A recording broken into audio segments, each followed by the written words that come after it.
நீங்க எல்லாமே அவர் தாங்கும் போது வரி வருமா வராத? நீ இறைவனை விமர்சிச்ச நீ அதை ஏற்க சொன்ன, ஈவேராவை விமர்சிக்கும் போது எதிர்த்து நிக்கிற. என்னவும் கருத்து சுதந்திரம், என்னவும் பகுத்தறிவு?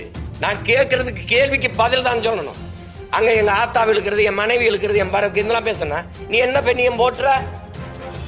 என்ன பெண்ணியம் போட்டுற? இந்த கோவை ராமகிருஷ்ணன் பேசுறான், குருமூர்த்திக்கு பிறந்தவங்கிறான். ஏண்டா நீ யாருக்குடா பிறந்த? நீ யாருக்கு பிறந்த? நீ ராஜாஜிக்கு பிறந்தேடா? அவனதான ராஜாஜி தானடா உங்க ஈவரா கடைசி வரைக்கும் காலனிக்கு குடிச்சிட்டு இருந்தாரு. ஆச்சாரியாரோடவும் பிராமணர்களோடவும் சேர்ந்து துணையோடு நான் திராவிட நாடு அடைவேங்கிறாரு. இது எப்படி திராவிட நாடு? இதுக்கு யார் பதில் சொல்றது? கடைசி வரை ராஜாஜி அவர்களோடு ஈவேரா ஐயா நட்போடு இருந்தாரா இல்லையா? அப்பெல்லாம் நீங்க ராஜாஜிக்கு பிறந்தீங்கன்னு நான் சொன்னா எப்படி இருக்கும்? திராவிடம் பேசுறவனா ராஜாஜிக்கு பிறந்தவனா எப்படா இருக்கும்? அந்த மேடையில் உட்கார்ந்துருக்காப்ல ஒருத்தன் பேசுறாங்க, என்னை குருமூர்த்திக்கு பிறந்தவங்கிறான். இதுதான் உங்க ஈவேரா கற்றுக் கொடுத்த பண்பாடாடா, நாகரிகமாடா? அயோக்கிய பயல்களா? என் தாய் நிலத்துல உட்கார்ந்துக்கிட்டு என்ன திராவிடம் திராவிடம்னா என்னன்னு சொல்ற? எதுக்கு கொண்டு வரப்பட்டதுன்னு சொல்ற? ஆரியத்தை எதிர்க்க எதுக்கு எஸ் வி சேகரையும் இந்த மைத்திரையனின் கட்சியில சேர்த்து வந்த திராவிடம்? 30 ஆண்டுகளா உன் திராவிடம் ஆரிய பெண்ணை தலைமையேற்றுச்சடா. அன்னைக்கு நான்கு கண்டு செத்தியா காலில் விழுந்து பதவி அனுப்பிச்சுட்டு இருந்த உன் திராவிடம். அறிவு தெளிவு கொண்டு அடிமைப்பட்டு கிடந்த தமிழ் தேசிய நம்ம அரசியல் புரிதலோடு எழுச்சி கொண்டு வருது. இது பிரபாகரன் பிள்ளைகளின் காலம். சும்மா வந்துகிட்டு குறுக்கு மேற்கம் வாழக்கூடாது. அதெல்லாம் ஒரு காலம். ஒரு பெரிய எழுச்சி கொண்டு எழுந்து வருது தமிழ் தேசிய அரசியல் தெரியாம குறுக்க திராவிடம் என்ன? நீ நல்ல வீரனா இருந்தா ஈவேராங்கிற தந்தை பெரியாரை சீமான் எழுத்து பேசிட்டான். அவனுக்கு ஓட்டுப்படாதுன்னு தேர்தல் காலத்துல ஒரு மகன் பேசுறான், ஒருத்தன் பேசுறா பாப்போம். ஒருத்தன் பேசுறா எவனாவது ஒரு வீர மகன் பெரியாரை இழிவா பேசிட்டான், அவனுக்கு ஓட்டு போடாதீர்கள் அப்படின்னு பொது மேடையில பேசுறா பாப்போம். பேசு. பெரியாரை நாங்க போற்றுறோம் அதனால எங்களுக்கு ஓட்டு போடுன்னு சொல்லி நல்ல ஆண்மகன். எந்த தலைவனுக்கு இங்க ஓட்டு இருக்கு? நான் சொல்லுவேன் எனக்கு இருக்கு, என் கொள்கைக்கு இருக்கு. எனக்கு விழுந்த ஓட்டு ₹1 பணம் வாங்காம என் சொந்தங்கள் என் நோக்கத்திற்கு என் கொள்கைக்கு போட்ட ஓட்டு. உங்களுக்கு எவருக்காவது ஓட்டுக்கா? காந்திக்கு தான் ஓட்டு இருக்கு. நீங்க கொடுக்குற 1000 2000 அந்த படத்துல ரூபாயில இருக்கிற காந்திக்கு தான் ஓட்டு. இங்க யாருக்கு ஓட்டு? உங்க ஈவேராவுக்கு ஓட்டா? இல்ல உங்க ஐயா கருணாநிதிக்கு ஓட்டா? யாருக்கு ஓட்டு? இல்ல ஐயா ஸ்டாலினுக்கா? எடப்பாடிக்கா? வெக்கம் இல்லாம பேசிக்கிறீங்க. தேர்தலில் வாக்குக்கு காசு கொடுக்காம நல்ல மானமுள்ள வீர ஆண்மகன் என்னை வென்று காட்டுற ஒருத்தன் வாக்குக்கு காசு கொடுக்க கூடாது. நில்லு தேர்தலை பார்ப்போம். கூட்டத்துக்கு காசு கொடுக்காம கூட்டி காட்டு பார்ப்போம்.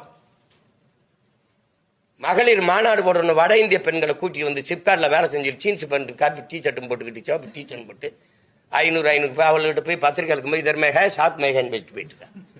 என்ன திமுக மகளிர் மாநாட்டில் என்ன சிரிக்கிற? கேவலம். மேசையில பெண்கள் உட்காரக்குள்ள ஒரு பை இருக்கு, எடுத்தா இந்தா பாருங்க தண்ணி, இந்தா பாருங்க பிரியாணி, இந்தா பாருங்க இது. கால கொடுமை. செத்து போன தத்துவங்களை வச்சுக்கிட்டு நான் தான் பல முறை சொல்லிட்டேன். வைத்தியகாந்த் இருந்தாலும் உச்சக்கட்ட காட்சி பத்திரிக்கை கிளைமேக்ஸ் 2 அடுக்குக்கு முன்னாடி ஐயா விஜயகாந்த் கொல்லப்பட்டுருவாப்ல. ஆனா அவர் குத்துயிரங்குற இருக்கும்போது அக்கா ரேவதியை கூப்பிட்டு இந்த வாரம் அந்த அவங்களை கூப்பிட்டு வந்து தப்பிச்சு ஓட விடு, என்னை இந்த ஊர் எல்லையில ஐயனார் கோயில்ல வந்து இந்த அருவாளோட அப்படி நிறுத்திருந்தாப்ல. 2 ரீலுக்கு முன்னாடி 2 அடுக்குக்கு முன்னாடி இறந்து போனவர் அப்படி நிப்பாப்ல. இப்ப நிக்கிறது யாரு? திராவிடம். புரியுதா?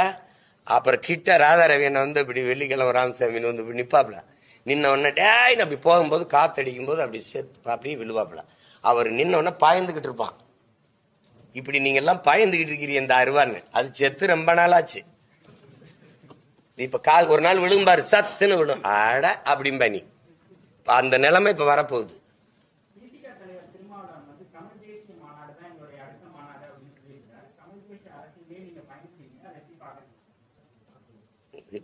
நான் பேசினதே எங்க அண்ணன் 2006க்கு முன்னாடி பேசினாப்ல. நான் பேசுறது புதுசு ஒண்ணு கிடையாது.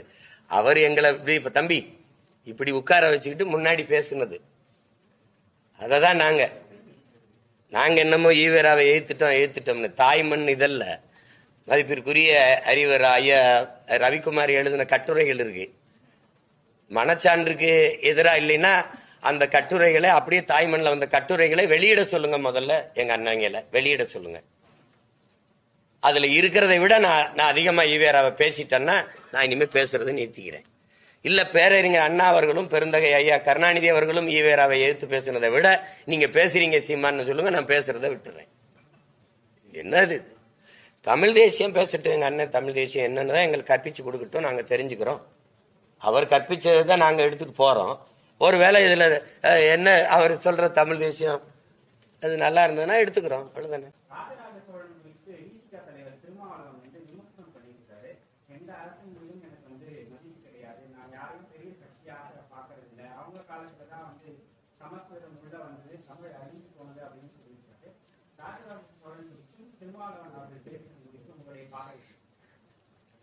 அதுல எனக்கு ஒன்றும் கருத்து இல்லை.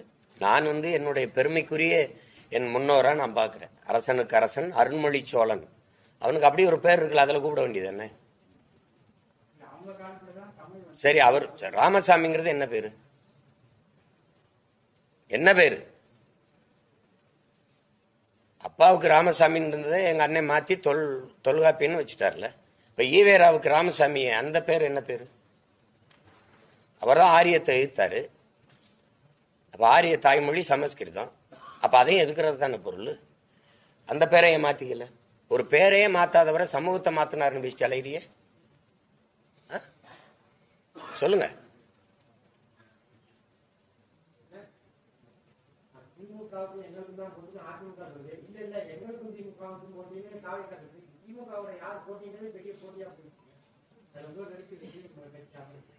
அது அவங்களுக்குள்ள இருக்க சண்டை, அவங்க கொள்கை கோட்பாடுகள்ல யார் அதிகமா திருடுறது, யாரு அதிகமா வாக்கு காசு கொடுக்கறது. அவர் 1000 குடும்பத்திலே கொடுத்தா நம்ம 2000 கொடுக்கணும், அவர் பெண்களுக்கு கொடுத்தா நம்ம ஆண்களுக்கும் கொடுக்கணும். இந்த சண்டை எங்களுக்கு அது இல்லை. இவங்களுக்குள்ள எங்களுக்கு போட்டி இல்லை. நாங்க ஒரு தேசிய இனத்தின் பிள்ளைகள். தமிழ்நாட்டில் என் தாய் நிலத்திலிருந்து எடுத்து வைக்க அரசியல் என் மாநில மக்களுக்கு மட்டும் அல்ல, உலக பொதுமைக்கு. புவி வெப்பமாகுதுங்கிற அரசியலை எடுத்து போறதுங்கிறது, விழிப்புணர்வு ஏற்படுத்துங்கிறது உலக பொதுமைக்கு. பல ஆண்டுகளா சொல்லி வரேன். கேப்டன் நகர் மாதிரி தென்னாப்பிரிக்கால கேப்டன் நகர்ல நீரற்ற நகரமாயிருச்சுன்னு சொன்ன மாதிரி ஒரு நாள் இந்த பூமி மாறும்னு சொன்ன யாரும் கேட்கல. 200 நாடுகளின் அறிஞர்கள் எல்லாம் சேர்ந்து ஐநாவில் ஒரு ஆய்வறிக்கையை தாக்கல் பண்ணா. படிங்க. சூழியல், பொருளியல், அரசியல்னு எங்க ஐயா கி வெங்கட்ராமன் எழுதின நூல் இருக்கு, படிங்க. அதுல 12 ஆண்டுகளுக்குத்தான் பூமியின் வாழ்நாள் இருக்குது. அதுக்குள்ள பூமியை காப்பாத்தலைன்னா நம்ம எல்லாரும் அழிய வேண்டியதான அவன் சொல்லியே 4-5 ஆண்டுகள் ஆயிடுச்சு. ஒரு நாட்டு தலைவனுக்கு கவலைப்பட்டதா இல்லையே? இன்னைக்கு ஒரு அறிக்கை வருது, அதை பத்தி நீங்க யாரு கவலைப்பட்டீங்க? யார் தலைப்பு செய்தி அடுத்து விவாதிச்சீங்க? இந்த பூமி நீரற்ற நிலமா மாறிடுச்சுன்னு அறிக்கை கொடுத்துட்டு போயிட்டான். ஐயா அப்துல் கலாம் இறந்து எவ்வளவு நாள் ஆச்சு? அவர் எப்ப பதிவு பண்ணாரு? 800 கோடி மக்கள்ரா, அதுல 100 கோடி பேருக்கு தாண்டா குடிநீர் இருக்குன்னு சொன்னாரு. நீங்க எச்சரிச்சீங்களா? விழித்து கொண்டீர்களா? 2 விழுக்காடு தான் குடிநீர் இருக்கு.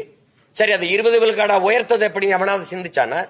இதை வித்தா நல்லா காசு சம்பாதிக்கணும் நினைச்சானா ஈனப்பைய? இது எவ்வளவு கோர சிந்தனை! தண்ணீர் விற்பனைக்கு வந்த மாதிரி காற்று வராதுன்னு நீ எப்படி நம்புவ? என்ன உறுதியை தருவ? எங்கேயாவது இங்க தாய்ப்பால் விற்பனைக்கு எழுதி வைப்பானா? ஆனா தண்ணீரை விற்கிறான்ல. உனக்கு தாய்ப்பால் இவ்வளவு முக்கியமா? உலக உயிர்களின் தாய்ப்பால், எனக்கும் உனக்கும் புல்லுக்கும் பூண்டுக்கும் நாய்க்கு நரிக்கு ஈக்கு எறும்புக்கும் ஒரு தாய்ப்பால் இருக்குல்ல, அது எது? அது தண்ணீர் தானே. அதே எப்படி நீ விற்பனை பண்டமாக்குன? உயர்ந்த சந்தை பொருளா எப்படி ஆக்குன? எப்படி ஆக்குன? எப்படி ஆக்குன? காசு இருக்கிறவன் சுத்திகரி பந்தரம் வச்சு சுத்திகரிச்சு குடிப்பான். எங்க ஆத்தால போன அரணியூர்ல என்ன குடிப்பான்? கால கொடுமை. இது எதை பற்றி கவலை இருக்குது? நீங்க அதையெல்லாம் விட்டுட்டு இதை இந்த கட்சி ஆட்சிகள் இது சொல்லுது என்று சொல்லிட்டு இருக்கிறீங்க. சமஸ்கிருதம் வந்தது எங்க பாட்டன் அதெல்லாம் வெறுக்கிறாருன்னா சமஸ்கிருதத்தை எங்க அண்ணன் வெறுக்கிறாரா? இப்ப வெறுக்கிறாரா? அப்போ வெறுக்கிறேன்னு சொல்றாரா சமஸ்கிருதத்தை? திராவிடம்ங்கிறது எந்த மொழி சொல்லு அதை ஏற்கிறாருல்ல. திராவிடம்ங்கிறது எந்த மொழி சொல் தம்பி? நீங்க சொல்லுங்க தம்பி. திராவிடம்ங்கிறது எந்த மொழி சொல்லே தெரியல பத்தியில உங்களுக்கு. இத்தனை ஆண்டுகள் அதை வச்சுக்கிட்டு எங்களை ஆட்சி செஞ்சுட்டு இருக்காங்க. சரி, அந்த கட்சியின் தலைவரை யாரையாவது சொல்லுங்களேன். திராவிடத்தின் பிதா மக்களை யாரையாவது பேச சொல்லுங்களேன். திராவிடம்ங்கிறது எந்த மொழி சொல்? அது சமஸ்கிருதம் தானே. தலையாற்றி கால்டுவெல்லே சொல்றாரு, நான் மனுஸ்மிருதியிலிருந்து தான் அந்த சொல்லையே எடுத்தேன்ட்டு. எனக்கு என் பாட்டன் பிழை விட்டுருக்கானா? வரலாறு படிக்கிறது எப்படின்னா, தழும்புகளை தடவி பார்த்து தவறுகளை திருத்திக் கொள்ள. என் பாட்டன் பிழை விட்டுருக்கானா? அவன் எனக்கு எந்த பெருமையும் தரலையா? எந்த பெருமையும் தரலையா? அவன் சொல்லுங்க. பன்னீர் திருமறைகள் இதெல்லாம் பாதுகாத்தது அவன் இல்லையா? அவன் இல்லையா சொல்லுங்க. அவனுக்கு எந்த பெருமையும் இல்லை. குடவோல முறை இன்னைக்கு மக்களாட்சியில் இருக்க வாக்கு முறையை அன்னைக்கு அவன் நடத்தலையா? அதெல்லாம் நீங்க பெருமையே இல்லைன்னு சொல்ல முடியாது. பிழை இருக்கு. யார்கிட்ட பிழை இல்லை? என் முன்னோன் செய்த பிழையை சரி செய்து தானே நாங்க இருக்கோம். சரி, என் பாட்டன் தவறு விட்டான், நான் சரி பண்றேன். அதுக்கு தானே வரலாறு இருக்கு. அந்த தழும்ப தடவை பார்த்து தவற தீர்த்திக்கிறேன். அதுக்காக போய் அவனை பிழை விட்டா எனக்கு கூட தான் வருத்தம் இருக்கு. எங்க தாத்தாக்கள் மேல, தெய்வ திருமணம் முத்துராமலிங்கத்தவர் மேல, என் தாத்தன் காமராஜ் மேல எனக்கு வருத்தம் இருக்கு. பகிரங்கமா குற்றம் சாட்டுறேன். முகமது அலி ஜின்னா தனி நாடு கேட்கும் போது எங்க தாத்தங்க 2 பேரும் கேட்டிருந்தாங்கன்னா நான் இன்னைக்கு விடுதலை பெற்ற தமிழ் தேச குடிமகனா நான் இருந்திருப்பேன். அவர் ஜின்னா கேட்டதோட 1000 காரணம் எனக்கு இருக்குது. என் மொழி வேற, என் கலை வேற, என் இலக்கியம் வேற, என் பண்பாடு வேற, என் வழிபாடு வேற. நான் 50,000 ஆண்டுகளுக்கு மூத்த ஒரு தேசிய இனத்தின் பிள்ளை. நான் பெரிய மூத்த குடி. எனக்கு கேட்கலையே. ஒருத்தர் நேருடைய காந்தி பக்தரா இருந்தாரு, காந்தி நேரு பக்தரா இருந்தாரு, ஒருத்தர் நேதாஜி பக்தரா இருந்தாரு. எங்க கதை முடிஞ்சு. விடுதலையை வாங்கி யாரு கொடுத்தாங்க? எங்க தாத்தங்க செக்கு இழுத்து தூக்குல தொங்கி. எங்க யாரு கொடுத்தாங்க? இந்திய தாய்மொழியா கொண்டவன்ட்ட. இப்ப நாங்க சிக்கிக்கிட்டு சாகுறோம். விடுதலை அவன்கிட்ட இருக்கு, நாங்க படுகொலை ஆகிட்டு இருக்கோம். என்ன இருக்கு எங்களுக்கு சொல்லுங்க? என்ன இருக்கு சொல்லுங்க? கல்வி கூட இல்ல. கல்வி மானுட உரிமை, அதுலயும் மாநில உரிமை. ஒரு மாநிலங்கள் பிரிக்கப்பட்டது காரணம் என்ன? அவனுடைய கல்வி, அவனுடைய இலக்கியம், அவனுடைய பண்பாடு, அவனுடைய வழிபாடு, அவனுடைய வரலாறு, அவனுக்கான அரசியல், இதெல்லாம் போற்றி பாதுகாக்கணும். தனித்தனி மாநிலங்கள் அவரவர்களுக்கு அதிகாரம் அப்படித்தானே கொடுத்தது. அப்புறம் எல்லாத்தையும் எடுத்துக்கொண்டு நீயே வச்சுக்கிட்டீங்கன்னா இந்த மாநிலம் பிரிச்சது பயன் என்ன? பயன் என்ன சொல்லுங்க? இப்ப இந்த கல்வி மாநில உரிமையிலிருந்து இந்திய உரிமைக்கு, ஒன்றிய உரிமைக்கு போகும்போது ஆட்சியில் இருந்தது யாரு? இந்த திராவிடம் தான். எடுத்துக்கிட்டு போனது யாரு? இவங்க கூட்டணி வச்சுக்கிட்டு இருக்காங்கல்ல, தோல்ல தூக்கி சுமக்கிறாங்கல்ல, அந்த காங்கிரஸ் தான். சரி, 18 ஆண்டுகள் தொடர்ச்சி அமைச்சரவையில் இருந்தீங்க. அப்பவே அது கல்வியை மாநில உரிமை கொண்டு வந்தீங்களா? இல்ல. ஏன் இப்படி கை கட்டி உட்காந்துட்டீங்க? ஏன் பதவி 356 376 56 அதை பயன்படுத்தி ஆட்சியை கலைச்சு விட்டுருவான்.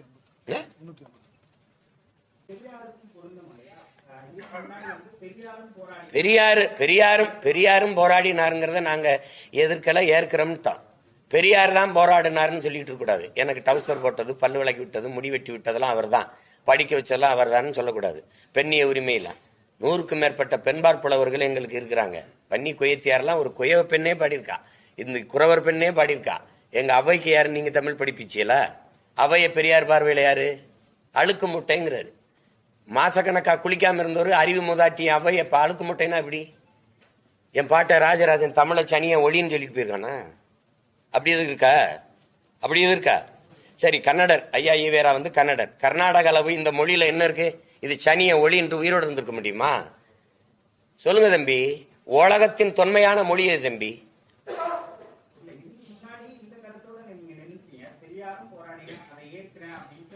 அப்படி நீங்க சொல்ல வரல. அப்படி நீங்க அப்படி இருக்கல. எல்லாம் பெரியாருங்கும் போது நாங்க என்ன சொல்றோம்? எங்க இனத்தின் முன்னோர்கள் எல்லாரும் பெரியாருன்றோம். நீங்க அப்படித்தானே நீங்க பாக்கணும்.